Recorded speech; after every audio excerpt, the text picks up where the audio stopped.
Imagine you just picked up your copy of Cyberpunk 2077 and you are just enthralled in the busy metropolis of Night City. You don't even want to play the main story, instead wandering down each street corner and entering every building to see what you can find. While exploring the district of Haywood, you take a wrong turn and end up somewhere you shouldn't be, and suddenly you are surrounded by one of Night City's dangerous street gangs. But it's not the territorial Valentinos, the cyberpsychotic Maelstrom, or even the crazed Scavengers. It's the Bozos, a group that's used biosurgery to turn themselves into killer clowns. And as they step closer, their large feet slapping the pavement, they all begin to laugh before one of them plunges a knife into your gut. Okay, I should probably clarify before going any further. No, a group of evil killer clowns has not been confirmed to appear in Cyberpunk 2077, and I highly doubt they will, as much as I would absolutely love that. But the Bozos are a real gang in the Cyberpunk universe. In fact, there are a ton of bizarre and strange groups written throughout the years for the pen and paper RPG, and that's what we're going to be talking about today.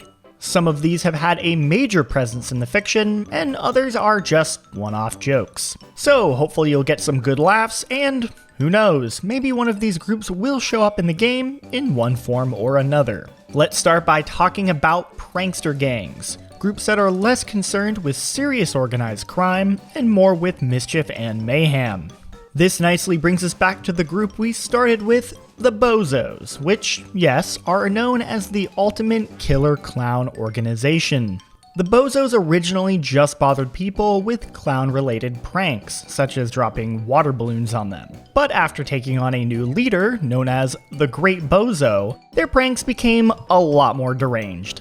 As previously mentioned, the Bozos aren't dressed like clowns, but turn themselves into clowns by biosculpting their bodies with long feet, large red noses, and white skin. Truly the stuff of nightmares. Another prankster gang is the Vamps, also known as the Philharmonic Vampyres. They dress up in tuxedos, wear capes, and have vampire teeth.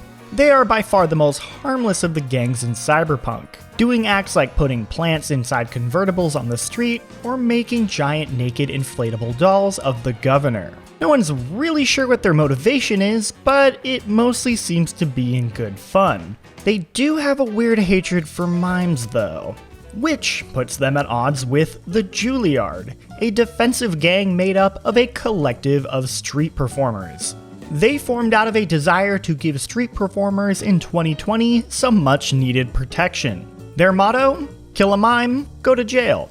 Perhaps a more sympathetic group, the Julliard are still quite dangerous, with members typically keeping a machine gun in their viola case. And if you aren't a street performer under their protection, best steer clear of their territory unless you want a juggling club to the kneecaps. Another performance-based gang is the DJs. However, unlike the Julliard, the DJs lack any real musical talent and are a bunch of wannabe rocker boys.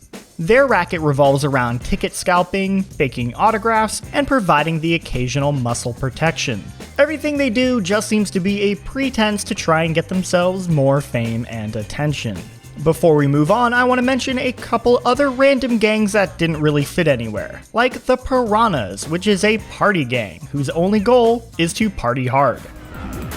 Hey, excuse me! I don't know why you don't know this, but y'all are partying in a monster's stomach! Thanks! I love dancing! Or the Bay Area Rapid Terror, which is actually a more traditional gang that isn't that goofy. But I wanted to bring them up because their name is a reference to BART, San Francisco's stinky public transportation system. But now let's move on to my personal favorites, the Posergangs, groups that model themselves after famous people or pop culture. A very basic example of a poser gang would be the Western Stars, a group that dresses up like Wild West gunslingers and only uses revolvers as weapons. It only gets weirder from there though.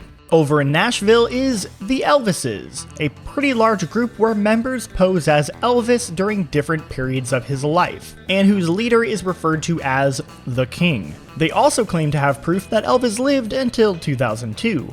Along the same idea as the Elvises, we also got the Edisons, who all model themselves after famous inventors, and the Kennedys, a gang based on the Kennedy family.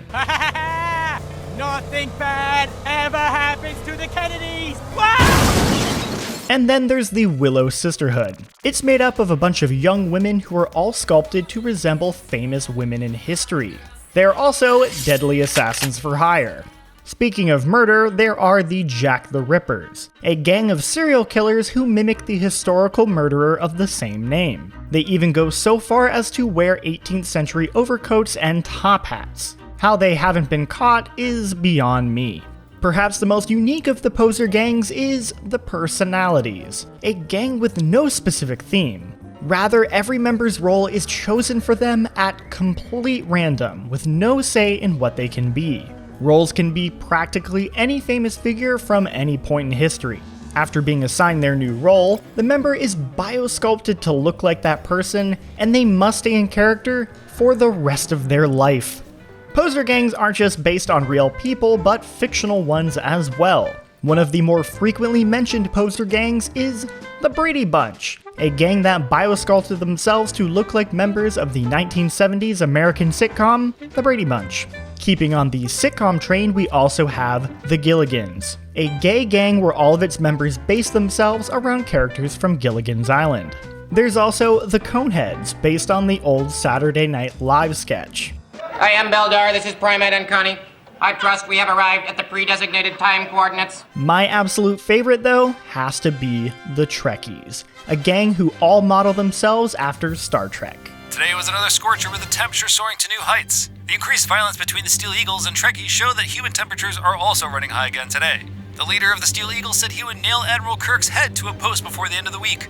The police are ready, according to police spokesman James Rajid. That's right, in the world of Cyberpunk, there are people who get cybernetics to make themselves look like main characters such as Kirk or Picard, as well as the many aliens of the show like Vulcans, Klingon, or Borg.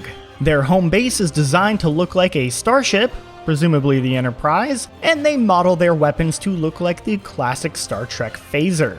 CD Projekt Red, if you're watching this, please work out a deal with CBS to get the Star Trek license for a DLC add-on. It will be the best thing Star Trek has done in years. But even if that doesn't happen, I do hope that CD Projekt Red embraces the weirder side of Cyberpunk's lore. The original pen and paper game is simultaneously a dark, harsh take on the future, as well as a tongue-in-cheek satire of American culture, and I'd like to see some of those ridiculous gangs make an appearance in the game. Imagine coming across a gang where everyone is dressed like characters from, I don't know, say a popular Polish fantasy franchise? Just spin out some ideas. People there had metal in their heads, waged war from a distance, using things similar to megascopes, and there were no horses. Everyone had their own flying ship instead. Siri, stop fooling around. Told you wouldn't believe me.